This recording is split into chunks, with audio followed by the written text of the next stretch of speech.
Assalamu alaikum masu sauraro, barkanmu da saduwa da ku a cikin littafinmu zaman kanta take yi. Kashi na 4. Umaima ta ce amin ya Allah, gaskiya girkin dare nake yi, na gaji wallahi ba zan iya yi miki ba. Mira ta ce don Allah kina gamawa ki kwasa min nawa, mamanku muguwa ce ba bani za ta yi ba, sai ta ce ita ta yi sana'anta ta samu kuɗi, ni ba zan ci ba, kuma kin gani idan na samu haɗawa ake yi a rufawa juna asiri. Umaima ta ce to, Nimra a hankali bacci ya fara ɗaukar ta.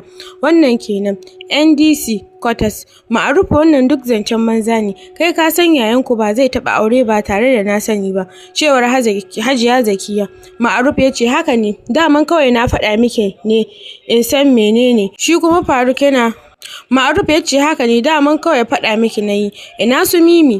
Ta yi bacci, shi kuma Faruk yana gurin Baba Jummai. Tashi yana cewa ga wannan chocolate ɗin ki basa, ya ajiye mata wata ledar shopping a ƙasan carpet. To ta ce tana mayar da hankalinta gurin labaran da ake yi, gabanta ne ya faɗi lokacin da aka hasko pictures ɗin Ma'aruf riƙe da wata mace wacce bata san ko wace ce ba. Tsayawa ta yi tana jin me ake faɗi kamar haka. A yau ne Laraba ake zargin shahararren ɗan kasuwan nan Alhaji Sahir Dalhat ya ɗaura aure. Amma na sirri, hankalin mutane ya rabu kashi biyu. Wasu suna cewa wace mai sa'ar ce ta samu nasarar auren shahararren ɗan kasuwan nan mai faɗa a ji namba 1. A ɗayan ɓangaren kuma idan 'yan yarfi suka ce waye aura, sai su ce budurwa ce. To zantuttuka dai kala-kala, mun yi iya ƙoƙarin jin ta bakinsa amma abin ya faskara, domin na tuntuɓi mai magana da yawun bakinsa ya ce mu dai jira komai ake ciki za mu gani. To fa, gunturi da tsomi tana mamaki, to ko dai gaskiya ne, amma ai ta san wannan Sahir ba zai taɓa yi mata haka ba. Duk yadda aka yi akwai wata a ƙasa. Ɗaukar wayar ta tana ƙoƙarin kiransa, sai gashi nan ma ya shigo hannunsa riƙe da Faruk. Ajiye wayar ta ce kaga dadin ku ba zama ko, saboda da ta ga bakin yaron ya ƙi rufuwa. Sahir durƙusawa ya ce Hajiya ina wuni? Hajiya ta ce lafiya ƙalau alhamdulillah. Zama a ƙasa Faruk ya hau kan cinyarsa yana dariya tare da riƙe hannun abban nasa. Tausayinsu ne su duka ya kama ta ce Sahir a kawo maka abinci? Sahir ya ce amma ba wannan yarinyar bace ta yi ko, yana nufin Ihsan. Murmushi ta ce ni ce ne saboda yau bana sha'awar cin waɗannan girke-girken nasu. Ni kenan kullum a ce ba abinci sai kayan maiƙo, ni yanzu shekaruna sun ja, ga rashin lafiya dama ina fama da ita, ciwon kafa, miyar kuɓewa nayi, zaka ci na saka maka? Sahir ya ce zan ci. Baba Jummai da sauri matar ta fito, ba wata babba bace can kenan, kawai suna ce mata dan Hajiya ta dan girme ta. Tace Hajiya gani zubewa Sahir kai. Zubawa Sahir wannan ragowar ton. Yallaɓai ina wuni, sannu da zuwa ta faɗa tana durƙusawa. Amsawa yayi yana tambayar ta ya aiki. Alhamdulillah ta ce, ta juya ta bar gurin. Faruk da murmushi babu abin da yake yi ya ce dadi da ni zaka tafi ko mu dinga yin breakfast tare. Tausayin yaran ne ya kama shi bayan yaya jin zai iya kai wa Hidaya 'ya'yansa haka kurum san bai yarda da ɗabi'ar ta ba. Ajiyar zuciya ya sauke ya ce a'a kai ka zauna a gurin Hajiya, ba dan ya so ba. Ya ce to. Tashi ya Hajiya ta bashi chocolate ɗin da Ma'aruf ya bashi, tsalle ya dinga yi yana murna. Hajiya ta ce saboda me ka yarda su Faruk su koma hannunka? Bana jin Hidaya ko bera za ta iya cutarwa balle mutum, musamman ma wanda ya fito daga zuri'ar mu. Ko ba ka ga yadda muke bane da mahaifiyarta, gabaki ɗayansu mutanen kirki ne. Ƙasa da kansa yana da zurfin ciki, yana so ya faɗa wa Hajiya shi bai aminta da ita ba, amma bai san yadda zai mata wannan bayanin ba. Matar da kuɗi ne gabanta, ya za a yi ya bata a ce ba za ta cutar da komai ba, bale 'ya'yansa. Insha Allahu zan gyara. Yayi haka ne baya son maganar ta yi tsayi. Baba Jummai ce ta kawo mai abinci da ruwan wanke hannu. Wanke hannunsa ya ɗauki robar. Bismillah ya fara ci. Hajiya ci gaba ta yi da kallonta. Baba Jummai ce ta fito hannunta ɗauke da afra. Yarinyar da tana ganinsa ta fara dariya tana cewa dadi. Jummai ajiye ta tafi gurinsa da gudu ta faɗa kan cinyarsa tana cewa Allah dadi yau sai na bi ka. Zuciyarsa ce ta yi rauni, da a ce Aisha na raye duk da ba su shiga wannan halin ba. Tun tana yarinya ƙarama ta mutu, bata san mahaifiyarta ba. Shafa kanta yi da aka raba shi gida biyu. Ya ce Arfa waye miki kitso kanki? Anti Ihsan ce, amma ba kitso bane, Kalaba ce ta faɗa tana wasa da hannun Sahir ya ce yayi kyau, daji zaka tafi da ni da Faruk ko? Hajiya ta ce kai kuwa ko don nacin da yaran nan suke yi ka tafi da su. Ni na yi zaton sai ta ɗan kwana biyu yau zaka mayar da su. Amma na lura sam zaman su anan ya fi maka kwanciyar hankali. Yaranka suna da kulafunci, bana gudun su wallahi, tausayin su nake ji. Idan ka tafi kuka suke yi kafin su dawo daidai. Wallahi ana ɗaukar lokaci mai tsayi. Zare hannunsa ya daga cikin filet ɗin ya ce Hajiya ba kowace mace ce za a kai mata 'ya'yan da bata haifa ba ta riƙe. Kin ga Hidaya ba ta taɓa haihuwa ba. Bana tunanin ta san yadda za ta kula da su. Sahir kenan kawai ka fi son zaman su anan amma Allah na tuba. Daman mace 'yar raino ce.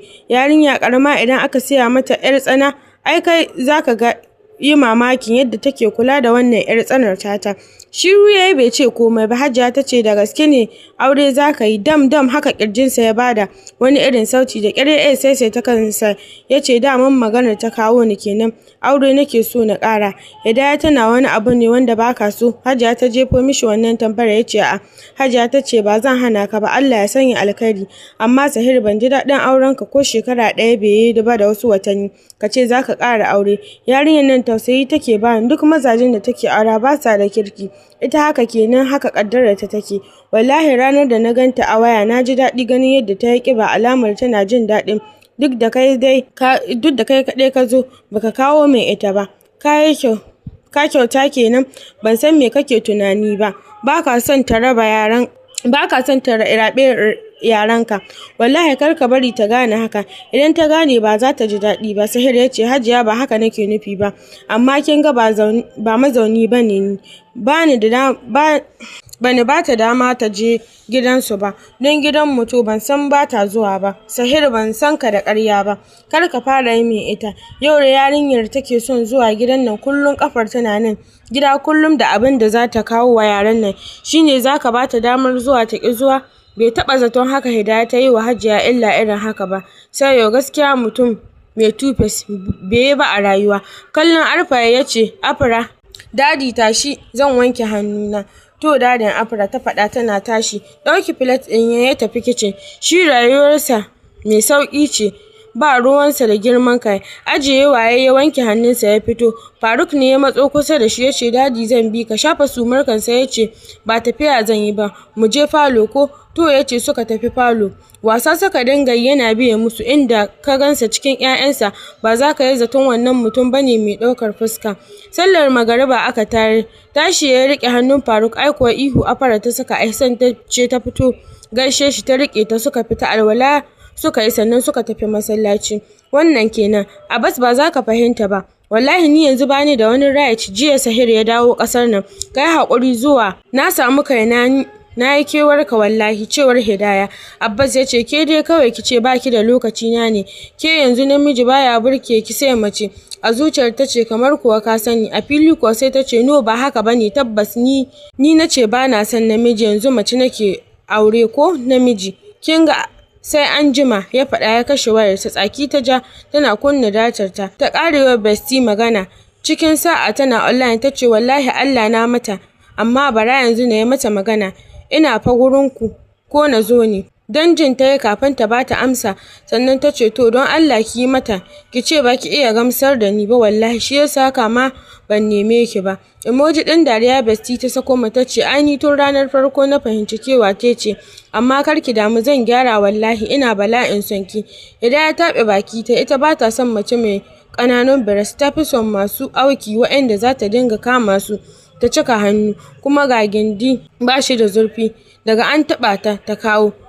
Ta ce to ki zo amma gaskiya idan baki shirya kwana muna yi ba to kar fa ki zo, ni fa bana gajiya wallahi. Bestie sai ta ce ga nan zuwa yau sai kin yi kuka. Receipt ɗin dariya Hidaya ta saka mata ta kashe datar ta. Number Amira ta nemo, bugu ɗaya ta yi mata ta ɗauka. Gyaran murya ta yi kamar tana magana da namiji. Ta ce baby ina cike da kewarki. Kin je gida lafiya? A shagwabe ta ce bayan tun safe baki neme ni ba sai yanzu, ni na yi fushi. Sorry my princess daughter, ba ni da kamar ki wallahi. Kowace mace idan na kalle ta gani nake bata cika mace ba, ke ce ɗaya nake wa kallon cikakkiyar mace, cewar Hidaya. Amra ta ce I love you. Wani farin ciki ne ya kama Hidaya ta ce I love you too. Amra ta ce yau za a kawo min kuɗi fa. Gaban Hidaya ne ya buga tashi ta yi daga kwanciyar da take. Wutar kishi tuni ta fara ruruwa a cikin zuciyar ta ce, wani kuɗin kai anti, wani kuɗi ake kawo mace banda na aure, cewar Amra. Hidaya ta ce, sam ba zai yiwu ba wallahi, ban yarda ba, kin ga idan aure kike so ni ki aure ni zan yarda. Da sauri Amra ta tashi zaune. Bata yi zaton shaidancin Hajiya Hidaya ya kai haka ba, tace a'udhu billah, ina neman tsari, haba momi, kamar ba musulma ba. A'a wallahi sai ki saka duniya ta zage ni, mahaifina su tsine min. Ina kaunar na ga 'ya'yana idan na aure ki, menene riba ta? Ba a gidan miji kike ba, gaskiya idan kika ƙara min wannan maganar zamu rabu. Hidaya rasa ta inda za ta saka ranta, kawai sai ta kashe wayar tana neman mafita. Tashi ta yi. Ba ta ƙaunarta ga Amna, ta yi nesa da ita. Dole ta wargaza auren nan idan har tana so ta ci gaba da kwanciyar hankali kafin hawan jini da ciwon zuciya su kama ta. Tashi tsaye ta shiga kai da kawowa cikin falo. Zuciyarta na yi mata wani irin bugu kamar za ta faso ƙirjinta ta fito. Wannan kenan. NNDC quarters. Ana idar da sallah ya dawo, Arfa ba ta daina kuka ba. Tana ganin sa sai ta taho gurinsa ta rungume sa. Ya ce, yi shiru, gani nan na dawo. Shiru ta yi ta kwanta jikinsa. Tana sauke ajiyar zuciya. Hajiya ta ce, ka samu wacce kake so ne? Dagokan sai ya ce, so nake na faɗa wa Abba ya je ya tambayo min gidansu. Ikon Allah, ina take? Dama iyayenta ba su san ka bane? Ko yaya, na ji kana maganar tambaya. Ajiyar zuciya ya sauke. Ya ce, ‘yar nan tudun Bala ce, so nake na fara neman izinin mahaifinta. Hajiya jin da na kai ta ce, wane ne mahaifinta? Don naji an ce min direba ne. Suna zaune a wani gida, gidan ma na haya ne, amma duk ba shine damuwata ba. Yaban da ake mata shine abin da ya fi min daɗi. Hajiya ta ce, kai kuwa Sahel, me ka gani a jikin yarinyar nan fa? Ba na so ka aure dangin yunwa, duk su ɗora maka nauyin da ba naka ba ne. Ci da sha da iyayensu ya zamo kanka. Ka san talakawa ne su, burinsu sun mallaki miji da 'yan uwansu. Gaskiya da zan faɗa maka ka ɗauka, sam ban yi zaton za ka auri wannan ba. Ƙwarya kawai ta bi ƙwarya, sai ka je ka samo mana 'yar gidan Malam Shehu. Jikinsa ne ya yi sanyi, da zai iya faɗa mata da yanayin mata bayanin auren nan shine rufin asirinsa. Zai toshe bakin Alhaji Nuhu, musamman ma sharrin da yake ƙoƙarin yi masa, sharri mafi muni. Duk da ya fitar da wannan labarin, amma wannan maganar ta aurensa ta danne wancan. Ya ce, Hajiya, kamar yadda kika ce a farko, kin amince, don Allah ki amince. Ba na son abin da zai zo ya zama wani abu, ya zama kamar na yaudare ta. Buɗe baki ta yi za ta yi magana, sai ga Alhaji Tahir ya yi sallama. Hamdala ta yi gaisuwa, sallamar da ya yi mata ta amsa, kana ya gaishe ta, amsawa ta yi. Ya zauna. Ta ce, yau gwara da Allah ya kawo ka, don kai yau ya ɗauko mana abin da ya fi ƙarfinmu. Dan ta faɗa mai komi. Alhaji Tahir ya ce, a ba wani abu bane Hajiya, ki taya shi da addu'a, ki mai fatan alheri. Sari yana da kuɗin da zai iya auren mace 4 har da ƙwarƙwara. Shiru ta yi, ta ci gaba da cewa, ni wallahi san matar nan tasa ba ta yi min ba. Gwara ya aure yarinya. Kina ga tun da aka yi bikin nan ya ɗauke wa kowa, ni da ina ganin ta a cikin gida, amma yanzu ba ta zuwa. In ita nunawa take a yanzu ta fi ƙarfin kowa. Kawai ki mai fatan alkhairi. Sai da yawa abin da muke ganin duhu ne, ba haka bane, haske ne. Talaka da mai kuɗi duk ɗaya ne Hajiya. Bayar da ta iya haka ta amince. Ya ce, ni yanzu har ma zan yi ya bani adireshi din. Hajiya ta ce da sauri, haka to Hajiya, shi da ba yaro ba, me kuma za a jira? Hajiya ta ce haka ne. Sahir sosai ya ji daɗin zuwa kawun nasa. Ba shi adireshin ya yi. Baba Jummai ta kawo mai abin motsa baki. Faruk zama ya akan cinyarsa, da yake mutum ne mai son yara, bai damu ba. Wannan kenan. Kwanon abinci Hafsatu ta ɗauka tana cewa, ke Umaima, uban wa ce ki zuba mata kamar haka? Ya fi na kowa. Nimra daga kanta ta yi, ta kalle ta. Buɗe baki ta yi za ta yi magana, sai ta kalli Malam da yake zaune. Jira take ta ga wani mataki zai ɗauka. Sai ta ji ya yi shiru. Idan ba ku san wata ba, to yanzu za ku gane Allah da girma yake. Taɓa da haka a cikin zuciyarta. Tashi ta yi ta fara tafiya. Sai da ta je daidai tabarmar da Hafsatu take zaune, ta zube ta saka wani irin ihu. Dukansu ta shiga yi. Ta zube ta saka wani ihu. Dukkansu tashi tsaye suka yi suna kallon ta. Mimmiƙewa ta tana cewa, shine kuka takura mata, kuna kuntatawa rayuwarta akan kun gabata da gata? To mu ne gatanta, yau za mu toshe wa kowa ta kashinsa. Ko malam mun daɗe muna tara shi, yana gani ana ta hana ta abinci amma baya magana saboda yana ganin ba shi ne ya nemo ba. Yau za mu ɗauke shi mu kai shi duniyar mu hukunta shi, dole mu hana shi yin bacci na tsawon shekara 40. Salati malam ya saki lokacin da ya ji tsatsauran hukuncin da aljannun Nimrod suka yi mai.